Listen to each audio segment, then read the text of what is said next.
Assalamualaikum warahmatullahi wabarakatuh. Kami dari kelompok 4 kelas pengantar bisnis K012 ini presentasikan hasil bisnis kami yang berjudul implementasi sayur dan buah-buahan atau bahan organik sebagai campuran kulit gandum. Selanjutnya, izinkan kami memperkenalkan diri kami terlebih dahulu. Saya Sifatul Amelia MPM akhir 054. Saya Fania Amelia Sari, MPM akhir 057. Saya Nesya Olesa Sakila, MPM akhir 063. Saya Nabila Arina Putri Syarani dengan MPM akhir 066. Saya Rosafina dengan MPM akhir 360.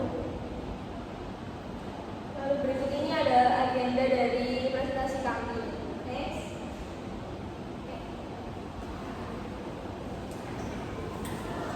Baik, pertama-tama saya menjelaskan latar belakang produk kami.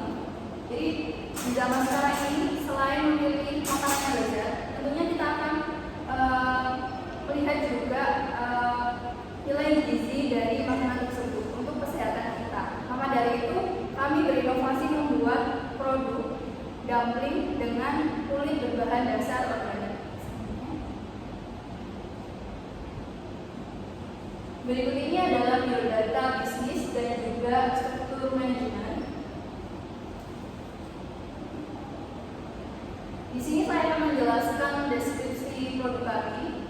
Jadi nama Damji ini berasal dari dam, yaitu dumpling, dan ji yaitu doji, yang berarti organik dalam bahasa Cina. Jika digabungkan menjadi damji, yaitu dumpling dengan kulit berbahan dasar organik. Damji kami ini terbuat dari olahan ayam dan juga udang yang dicampurkan lalu menjadi adonan. Di sini kita berinovasi di kulit dumplingnya, yaitu dengan campuran berbahan dasar organik seperti ubi ungu, buah naga, wortel, dan juga sawi. Berikut ini adalah visi dan misi bisnis kami. Untuk visi yaitu menjadi pelopor dalam industri kuliner dengan menyediakan produk dumpling yang berkualitas dan juga memiliki cita rasa yang lezat dan juga bergizi untuk kebutuhan pelanggan kami. Selanjutnya untuk misi yang pertama yaitu terus mengembangkan produk baru yang inovatif sesuai dengan kebutuhan pelanggan, dan yang kedua yaitu berpartner dan juga bekerjasama kepada pemasok untuk memastikan kualitas dan juga keberlangsungan bahan baku kami. Dan yang terakhir yaitu memberikan inovasi dan juga manfaat produk kami ini kepada pelanggan secara akurat. Selanjutnya akan dilanjutkan oleh rekan saya. Di sini saya akan menjelaskan tentang tujuan dan manfaat dari usaha ini. Yang pertama ada tujuan menghadirkan pilihan makanan sehat. Makanan sehat tentu saja menjadi tujuan utama dari usaha kita, yang dimana mencampurkan rasa dan juga gizi yang tinggi dengan mencampurkan ekstrak bahan organik dengan adonan agar bisa meminimalisir penggunaan pewarna makanan buatan. Yang kedua, membangun citra merek yang inovatif.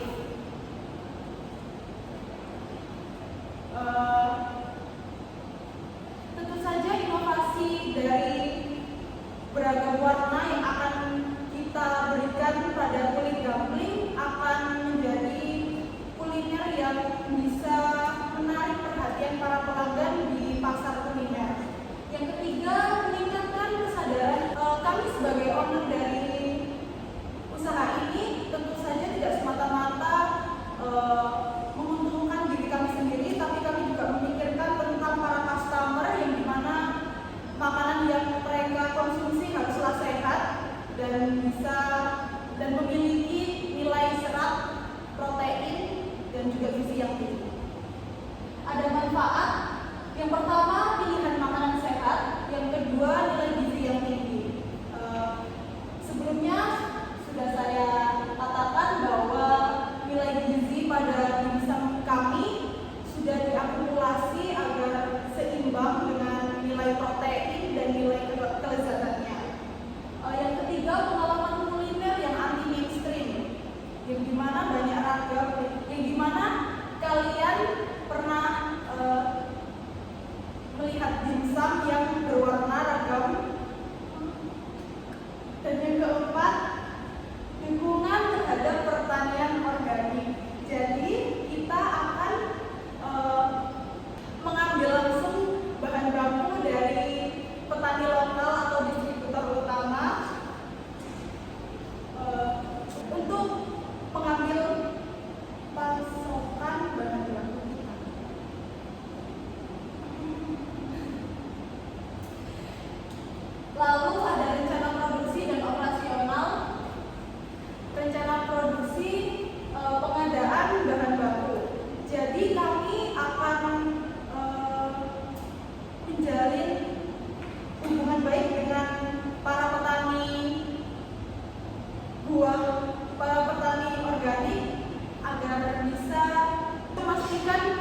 tenaga, wortel, sawi, dan ubi ungu. Lalu chopper bahan organik hingga halus. Lalu siapkan tepung terigu, tepung jagung, dan sedikit garam di dalam wadah. Lalu aduk hingga rata. Masukkan bahan organik yang sudah dicoper ke dalam wadah, lalu aduk kembali. Masukkan sedikit demi sedikit air panas, lalu aduk lagi hingga adonan tidak lengket. Lalu tutup dengan plastik wrap. Tunggu kurang lebih 1 jam. Setelah 1 jam, keluarkan adonan lalu pipihkan dengan rolling pin. Lalu setelah itu cetak bulat-bulat dan kulit dumpling siap diisi. Lalu selanjutnya akan dijelaskan Selanjutnya saya akan menjelaskan mengenai proses pembuatan isi. Alat bahan yang digunakan yaitu ada dada ayam, udang, tepung kanji, bawang putih, merica bumbu penyedap rasa, minyak wijen, telur, garam, saus tiram, kecap asin, kemudian ada sawi putih, chopper, sendok, dan mangkok. Dan cara pembuatannya yaitu yang pertama siapkan alat dan bahan terlebih dahulu, kemudian cuci bersih ayam dan udang, kemudian cincang. Hal ini dapat menggunakan chopper. Kemudian haluskan bawang putih beserta masukkan merica bumbu. Kemudian cuci sawi putih, kemudian potong-potong hingga menjadi bagian yang kecil. Selanjutnya yaitu ayam dan udang tadi yang sudah dicincang masukkan ke dalam wadah. Kemudian bawang putih tadi yang sudah dihaluskan beserta merica bumbu masukkan ke wadah. Kemudian tambahkan garam, telur, penyedap rasa, saus tiram, minyak wijen, kecap asin, tepung kanji. Kemudian aduk hingga rata. Kemudian tadi sawi yang sudah dipotong menjadi bagian yang kecil itu dimasukkan, kemudian aduk lagi hingga rata. Isi dari adonan siap dimasukkan ke dalam kulit dumpling. Setelah dimasukkan ke kulit dumpling, kemudian dibentuk, kemudian dikukus. Selanjutnya yaitu rencana sumber daya manusia. Pengelolaan sumber daya manusia merupakan salah satu kunci kesuksesan dalam sebuah bisnis. Hal ini tidak tentang karyawan saja, tapi tentang bagaimana bisa membangun tim yang terampil, terlatih, dan termotivasi. Adapun hal-hal yang kami lakukan dalam pengelolaan sumber daya manusia yang pertama yaitu identifikasi kebutuhan tenaga kerja. Jadi di sini tuh apa aja sih di perusahaan kami itu tenaga kerja yang kami butuhkan. Jadi kami akan melakukan analisis secara mendalam untuk mengidentifikasi kebutuhan tenaga kerja di setiap departemen. Kemudian yang kedua yaitu rekrutmen tenaga kerja. Di sini pada bagian produksi kami membuka lowongan untuk tenaga kerja yang memiliki yang terlatih dan terampil dalam pengolahan makanan. Pada bagian pemasaran kami membuka lowongan untuk SDM yang memiliki pemahaman mengenai strategi pemasaran digital, analisis pasar, dan komunikasi yang baik. Kemudian pada bagian keuangan kami memilih SDM yang memiliki pemahaman mengenai pengelolaan keuangan, dan proses seleksi kami dilakukan secara selektif dan ketat untuk memastikan ketepatan atau kesesuaian penempatan tenaga kerja. Kemudian yaitu pendidikan dan pelatihan, yang pada bagian produksi itu mendapatkan pelatihan yaitu memproses produk termasuk kontrol keamanan, kemudian penggunaan alat dan itu. Kemudian yang pada bagian pemasaran yaitu akan mendapatkan pelatihan yaitu berupa pemahaman strategi pemasaran digital lebih dalam, kemudian manajemen merek, analisis pasar, dan komunikasi pemasaran. Pada bagian keuangan akan mendapatkan pelatihan pengelolaan keuangan lebih dalam lagi dan cara penggunaan laptop atau seperti aplikasi Microsoft Excel. Kemudian yang keempat yaitu manajemen kinerja. Di sini kami akan melakukan evaluasi secara berkala dengan melakukan penilaian kinerja karyawan untuk mengidentifikasi kontribusi apa yang karyawan melakukan terhadap kami. Kemudian kami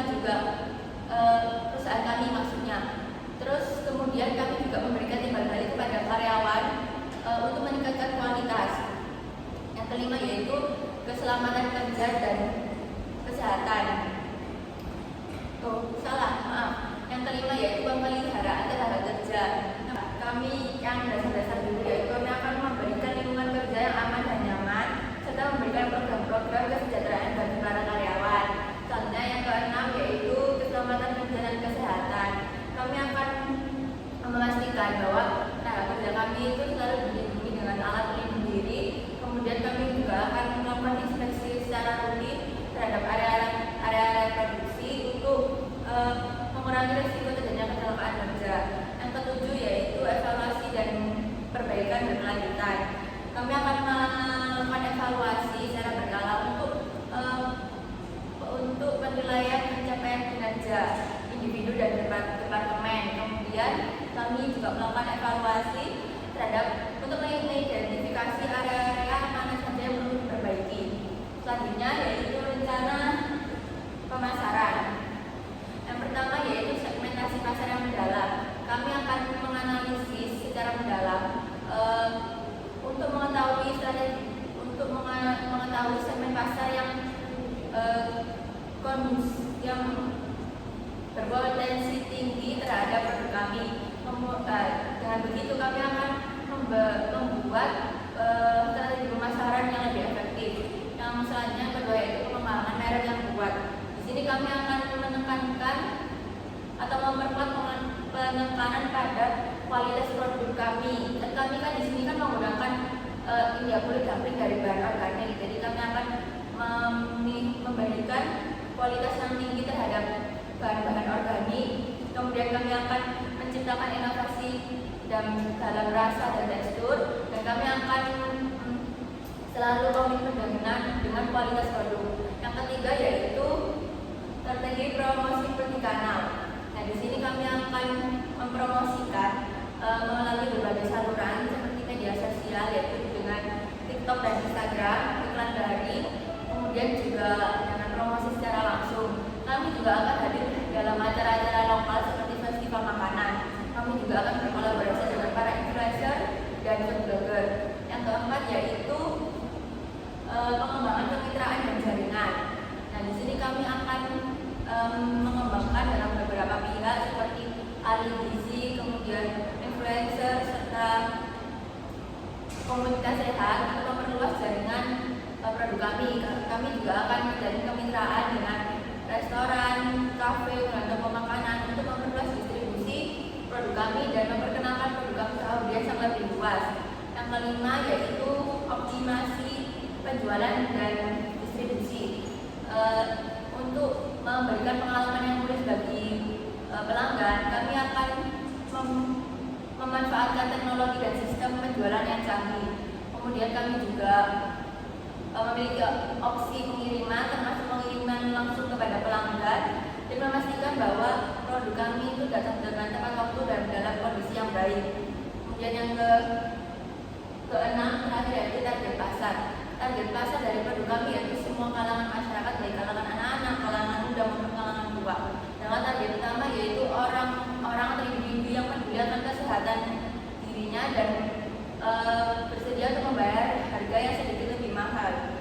Kemudian juga kami target selanjutnya yaitu orang-orang yang menyukai dengan makanan frozen kan atau cepat saji karena mudah untuk dikelola. Selanjutnya akan dijelaskan oleh teman saya. Berikutnya adalah kompetitor analisis. Sebelum mengenal lebih lanjut, alangkah baiknya kita mengetahui terlebih dahulu apa itu kompetitor analisis. Kompetitor analisis adalah usaha atau upaya yang dilakukan oleh pengusaha untuk menganalisis kompetitor atau pengusaha lain yang memiliki produk yang sama dengan produk kami. Nah, dikarenakan produk kami adalah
Lalu berikutnya adalah weakness atau kelemahan. Kelemahan dari produk kami terletak pada pertama, yaitu tantangan dalam distribusi. Meskipun kami telah melakukan distribusi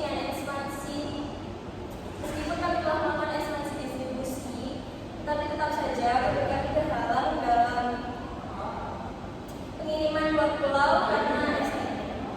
Berikutnya adalah pengurangan produksi yang signifikan. Biaya produksi yang tinggi, terutama terkait dengan penggunaan bahan organik berkualitas tinggi, memerlukan pemahaman mendalam akan efisiensi produk untuk menjaga daya saing harga. Lalu berikutnya adalah opportunities atau peluang. Produk kami memiliki peluang, yaitu yang pertama peningkatan permintaan akan produk. Dengan meningkatnya kesadaran akan manfaat kesehatan, seperti tren saat ini, kami berada di posisi yang ideal untuk memanfaatkan pertumbuhan permintaan akan produk organik. Lalu selanjutnya adalah perluasan pasar dan geografis. Potensi untuk memperluas bisnis ke wilayah baru dan pasar global yang berkembang memperkuat posisi kami sebagai pemimpin produksi yang merangkul visi global. Lalu selanjutnya, peluang dari bisnis kami. Yang ketiga adalah inovasi sebagai pemacu pertumbuhan. Kami akan terus mengembangkan inovasi produk baru dan solusi kreatif untuk membuka peluang baru dan membantu kami mempertahankan daya saing di pasar yang dinamis. Lalu berikutnya ada threats atau ancaman. Ancaman dari bisnis kami yang pertama adalah persaingan yang intensif. Persaingan dengan merek-merek yang mapan di pasar, yaitu dengan perusahaan yang sudah memiliki nama, dapat mengancam pangsa pasar kami. Karena kami merupakan perusahaan yang tergolong baru, sehingga mendorong perlunya diferensiasi produk dan strategi pemasaran yang lebih cerdas. Lalu ancaman yang kedua adalah ketidakpastian regulasi. Perubahan dalam regulasi terkait bahan organik dan industri makanan dapat menjadi tantangan. Menurut respons yang cepat dan fleksibel dari kami sebagai pemain industri berkembang. Lalu ancaman yang ketiga yaitu evolusi tren konsumen. Perubahan dalam preferensi dan perilaku konsumen dapat mempengaruhi permintaan pasar, mendorong kami untuk tetap beradaptasi dan mengantisipasi tren yang akan datang. Nah, analisis SWOT ini menyoroti tantangan dan peluang yang akan kami hadapi sebagai pemimpin pasar dalam industri kulit dumpling organik. Lalu selanjutnya yaitu rencana keuangan.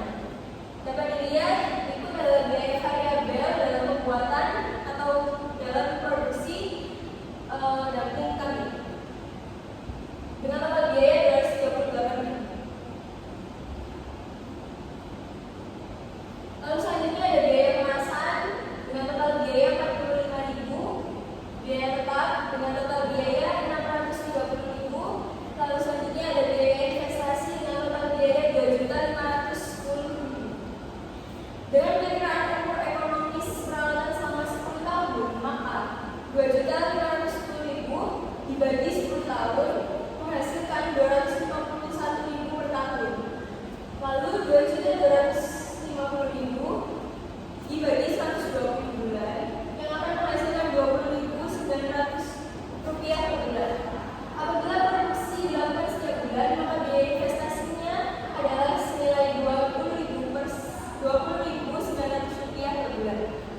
Selanjutnya,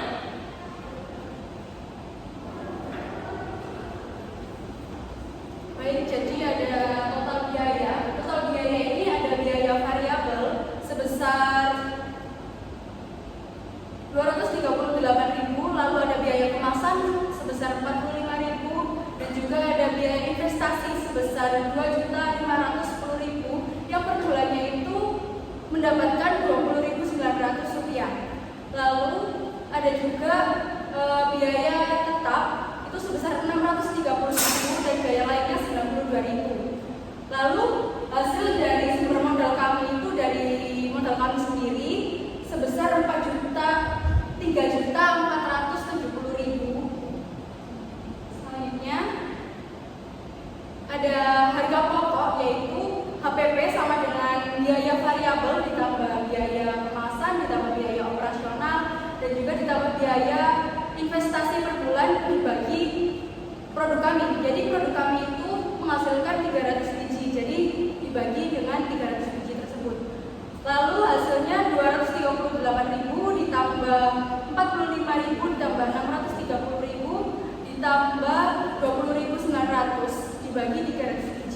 yaitu hasilnya 933.000 dibagi 300 biji itu Rp3.111 per bijinya. Lalu ada laba produksi, yaitu kami mengambil keuntungan 15%, jadi HPP dibagi 15%, 3.111 dikali 15%, yaitu hasilnya Rp466 sekian. Lalu ada harga jual produksi. Harga jual produksi itu HPP ditambah laba produksi, jadi Rp3.111 ditambah Rp466 sekian, itu hasilnya Rp3.577 sekian. Jadi dibulatkan hasilnya Rp3.600 per bijinya. Lalu dalam 1 bulan kami memproduksi itu sebanyak 300 biji. Dalam per paknya itu kita mengisi sebanyak 6 biji dumpling. Nah, jadi 300 biji itu kita menghasilkan sebanyak 50 pak yang berisikan, per paknya itu berisikan 6 biji dumpling. Dan kami menjualnya dalam kemasan itu seharga Rp25.000. Jadi laba per bulan kami total penjualan dikurangi total biaya produksi itu sebesar Rp25.000 dikali Rp50.000 dikurangi Rp933.900. Jadi hasilnya Rp1.250.000 dikurangi Rp933.900 itu hasilnya Rp316.100. Next.